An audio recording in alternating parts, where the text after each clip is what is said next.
ഇത് Gokulam grand റിസോർട്ടിലെ second day ആണ് കേട്ടോ. സാധാരണ നേരത്തെ എഴുന്നേക്കാത്ത ഞങ്ങൾ ഈ റിസോർട്ട് ആയതുകൊണ്ട് തന്നെ രാവിലെ തന്നെ എഴുന്നേറ്റു കേട്ടോ. കുറച്ച് ഫോട്ടോസും വീഡിയോസും എടുക്കണം, അതായിരുന്നു മെയിൻ കേട്ടോ. ഉണ്ണി ഉള്ളതുകൊണ്ട് തന്നെ ഇതൊക്കെ നടക്കും എന്നുള്ളത് സ്വപ്നത്തിൽ പോലും വിചാരിച്ചിട്ടില്ല കേട്ടോ. പക്ഷെ പ്ലാൻ ചെയ്യൽ ഭയങ്കരമായിരുന്നു. ഞാൻ പറഞ്ഞില്ലേ, ഞാനിപ്പോൾ ചെയ്യുന്നതൊക്കെ പണ്ടായാലും അതെ, പ്ലാൻ ചെയ്യുന്നതൊക്കെ ഭയങ്കരമായിരിക്കും. ഇത്ര ഡ്രസ്സ് ഇടണം, ഇത്ര ഡ്രസ്സ് കൊണ്ടുപോകണം, ഇന്ന ഫോട്ടോസ് എടുക്കണം, അങ്ങനത്തെയൊക്കെ ഒരുപാട് പ്ലാനിങ് ചെയ്താലാണ് വല്ലതൊക്കെ നടക്കുള്ളൂ കേട്ടോ. ഞാനിങ്ങനെ പ്ലാനിങ്ങിനെ കുറിച്ച് പറയുമ്പോഴേക്കും എല്ലാവരും പറയും ഇത്ര പ്ലാൻ ചെയ്യരുത്, പ്ലാൻ ചെയ്താൽ ഒന്നും നടക്കില്ല എന്നൊക്കെ കേട്ടോ. പക്ഷേ എൻ്റെ കാര്യത്തിൽ അങ്ങനെയല്ല. എന്തൊക്കെ ചെയ്യണം എന്നുള്ളത് കറക്റ്റായിട്ടുള്ളൊരു ഡീറ്റെയിൽസ് ഉണ്ടെങ്കിലാണ് അതിൽ പകുതിയെങ്കിലും നമുക്ക് നടന്ന് കിട്ടാറുള്ളൂ കേട്ടോ. അപ്പോൾ പ്രത്യേകിച്ച് ഇപ്പോൾ കുഞ്ഞും കൂടെ ഉള്ളതുകൊണ്ട് അവൻ്റെ കാര്യങ്ങൾക്ക് കൂടെ കുറച്ച് ഇമ്പോർട്ടൻസ് കൊടുക്കണമല്ലോ. അപ്പോൾ അതും കൂടെ വെച്ച് നോക്കുമ്പോൾ പ്ലാനിങ് ഇല്ലെന്നുണ്ടെങ്കിൽ ഒരു സാധനം നടക്കില്ല. പക്ഷേ ഇത്തവണ ഹസ്ബൻഡിനെ എല്ലാം ഫുള്ള് ഏൽപ്പിച്ചിട്ട് എനിക്ക് കുറേ ഫോട്ടോസ് കിട്ടണം എന്നുള്ളതായിരുന്നു എൻ്റെ ഒരു എയിം കേട്ടോ. വേറൊന്നുമല്ല, നമുക്കിങ്ങനെ ഏജ് കൂടിക്കൂടി വരുന്തോറും ഇപ്പോൾ എനിക്കുള്ളതാണ്, നമ്മൾ നല്ല പ്രായത്തിലേ കുറച്ച് ഫോട്ടോസ് എടുത്ത് വെച്ചില്ലെങ്കിൽ കുറച്ച് വയസ്സൊക്കെ ആകുമ്പോൾ നമുക്ക് കണ്ടിരിക്കാൻ വേറെ ഒന്നുമില്ലല്ലോ. നമ്മൾ നല്ല ആക്റ്റീവായിട്ടുള്ളപ്പോഴുള്ള ഫോട്ടോസും വീഡിയോസും ഇല്ലാന്നുണ്ടെങ്കിൽ പിന്നെ നമുക്ക് അതൊക്കെ ഒരു റിഗ്രറ്റ് തന്നെ ആയിരിക്കും അല്ലേ. അത് മാത്രമല്ല, ഇപ്പം നമ്മളൊരു നല്ലൊരു സ്ഥലത്ത് വിസിറ്റ് ചെയ്യാൻ പോവുകയാണെങ്കിൽ കുറച്ച് ഫോട്ടോസ് എന്തായാലും വേണം. കാരണം നമ്മളെപ്പോഴും ആ ഒരു സ്ഥലത്ത് പോകണില്ല, അത്ര മണി സ്പെൻഡ് ചെയ്ത് കാര്യങ്ങൾ ചെയ്യണം എന്നില്ല. അപ്പം നമുക്ക് ആ ഒരു കിട്ടിയ ചാൻസിൽ അതൊക്കെ ചെയ്യണം എന്നുള്ളതാണ് കേട്ടോ എൻ്റെ ഒരു തിയറി. ഇതിൽ ഒരുപാട് പേര് ചിന്തിക്കുക ആ ഒരു സ്ഥലം നന്നിട്ട് എൻജോയ് ചെയ്താൽ പോരെ, അത് നമ്മുടെ മെമ്മറിയിൽ ഉണ്ടാവുമല്ലോ എന്നൊക്കെ. പക്ഷേ എന്നെ സംബന്ധിച്ച് എനിക്ക് ഫോട്ടോസൊക്കെ ഭയങ്കര മെമ്മറിയാണ് കേട്ടോ. ചെറുപ്പം മുതലുള്ള ഫോട്ടോസ് ഇപ്പോഴും എൻ്റെ വീക്ക്നെസ്സാണ്. ഞാൻ ഇടയ്ക്കിടയ്ക്ക് എടുത്ത് നോക്കും. എൻ്റെ മനസ്സിന് ഒരു പോസിറ്റീവ് വൈബ് കിട്ടണം എന്നുണ്ടെങ്കിൽ എനിക്കിഷ്ടമുള്ള കാര്യങ്ങളിൽ പെട്ടതാണ് പണ്ടത്തെയുള്ള ഫോട്ടോസ്. പിന്നെ ഇപ്പോൾ ചെയ്തുകൊണ്ടിരിക്കുന്ന നമ്മളൊരു പ്രോഗ്രാംസൊക്കെ നടത്തില്ലേ, ആർട്സ്, അങ്ങനെയുള്ള വീഡിയോസും ഫോട്ടോസൊക്കെ ഇടയ്ക്കെടുത്ത് കാണൽ, ഇതൊക്കെ എനിക്ക് ഭയങ്കര സന്തോഷമാണ് കേട്ടോ. ഈ ഫോട്ടോസ് എടുത്ത് വെക്കുന്നതെന്ന് പറയുമ്പോൾ വേറൊരു കാര്യം കൂടി ഉണ്ട് കേട്ടോ.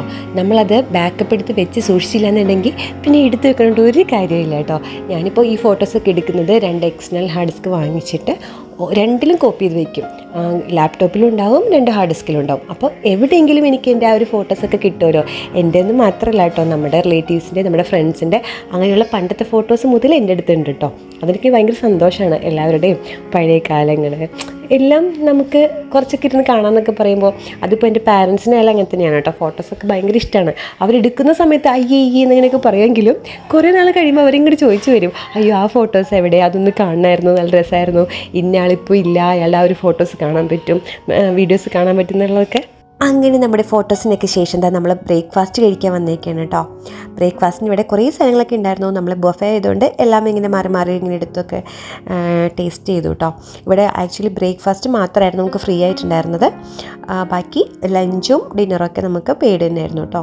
അപ്പോൾ കഴിഞ്ഞ വീഡിയോയിൽ ഞാൻ നമ്മുടെ ദീദിനെ കുറിച്ച് പറഞ്ഞിട്ടുണ്ടായിരുന്നല്ലോ. ദീദി നമ്മളെല്ലാവരും ഒരുമിച്ച് കാണാൻ വേണ്ടിയിട്ട് വീഡിയോ കോളൊക്കെ ചെയ്യലായിരുന്നു കേട്ടോ. ഞാൻ 2 വീഡിയോയിൽ എനിക്ക് തോന്നുന്നു ഗോകുലം ഗ്രാൻഡ് റിസോർട്ടിനെ കുറിച്ച് പറഞ്ഞില്ല എന്ന്. ഈ ഒരു റിസോർട്ട് അടിപൊളി റിസോർട്ടാണ് കേട്ടോ. നമുക്ക് കാണാനൊക്കെ ഒത്തിരി നല്ലൊരു മനസ്സിന് സുഖം തന്നെ ഒരു റിസോർട്ടായിരുന്നു കേട്ടോ. പിന്നെ അതിൻ്റെ നമുക്ക് കിട്ടിയ റൂംസ് എന്ന് പറയുമ്പോൾ അവിടുത്തെ നമുക്ക് കൊടുക്കുന്ന ആ ഒരു എമൗണ്ട് ഉണ്ടല്ലോ, അതിനൊത്തൊരു റൂമാണെന്ന് എനിക്ക് തോന്നിയില്ലായിരുന്നു. പക്ഷേ അവിടെയുള്ള കാഴ്ചകൾ, പിന്നെ അവിടെ നമുക്ക് വഞ്ചിയൊക്കെ തുഴയാൻ പറ്റുമായിരുന്നു. അങ്ങനത്തെ കുറച്ച് ആക്ടിവിറ്റീസൊക്കെ ഉണ്ട് കേട്ടോ. അതൊക്കെ അടിപൊളിയായിരുന്നു. പക്ഷേ അവിടുത്തെ റെൻറ്റ് എന്നാണ് വായിൽ വരുന്നത്.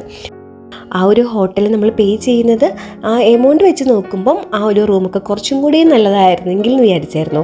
പിന്നെ അത് മാത്രമല്ല, നമുക്ക് ലഞ്ച് ഡിന്നറൊക്കെ നമുക്ക് പിന്നെ പൈസ കൊടുക്കണമായിരുന്നല്ലോ. അപ്പോൾ അതും കൂടെ അതിൽ ഉൾപ്പെടുത്തായിരുന്നു. ഒരു 24 റേഞ്ച് എന്തോ ആയിരുന്നു 1 ഡേ ഒരു റൂമിന്. അപ്പോൾ അത് കുറച്ചും കൂടെ അങ്ങനെ ചെയ്യായിരുന്നെങ്കിൽ ഓക്കെ ആയിരുന്നു തോന്നി. പിന്നെ അവരുടെ സർവീസൊക്കെ അടിപൊളിയായിരുന്നു കേട്ടോ. ഒരുപാട് സ്റ്റാഫ്സ് നമ്മൾക്ക് എപ്പോഴും ഹെൽപ്പ് വേണോ എന്തെങ്കിലും അങ്ങനെയൊക്കെ ചോദിച്ചുകൊണ്ട് ഇങ്ങനെ പുറകെ ഉണ്ടാവും കേട്ടോ. ഇപ്പോൾ നമ്മൾ ഈവനിങ് നമുക്ക് ഒരു ടീ സെറ്റപ്പൊക്കെ ഉണ്ട്. അവിടെ ഇങ്ങനെ തട്ടുകട പോലെയൊക്കെ ആക്കിയിട്ട് അവിടെയൊക്കെ ഇങ്ങനെ നമ്മളിപ്പോൾ ചായ കുടിച്ച ഗ്ലാസ് എവിടെ വെച്ചാലും അവരൊന്ന് എടുത്തുകൊണ്ട് പോകും. അങ്ങനത്തെ ഒരുപാട് ഭയങ്കര ഹോസ്പിറ്റാലിറ്റി എന്നൊക്കെ പറയില്ലേ, അങ്ങനെ സർവീസൊക്കെ അടിപൊളിയായിരുന്നു കേട്ടോ. പക്ഷേ ഈ ഒരു എമൗണ്ട് അന്ന് കൂടാൻ കാരണം അന്ന് റിപ്പബ്ലിക് ഡേയുടെ ഒഴിവും കൂടെ വന്നുകൊണ്ടായിരിക്കണം. എന്നാലും റേറ്റ് കുറച്ച് കൂടിപ്പോയില്ലേ എന്ന് നമ്മൾ ചിന്തിക്കും കേട്ടോ.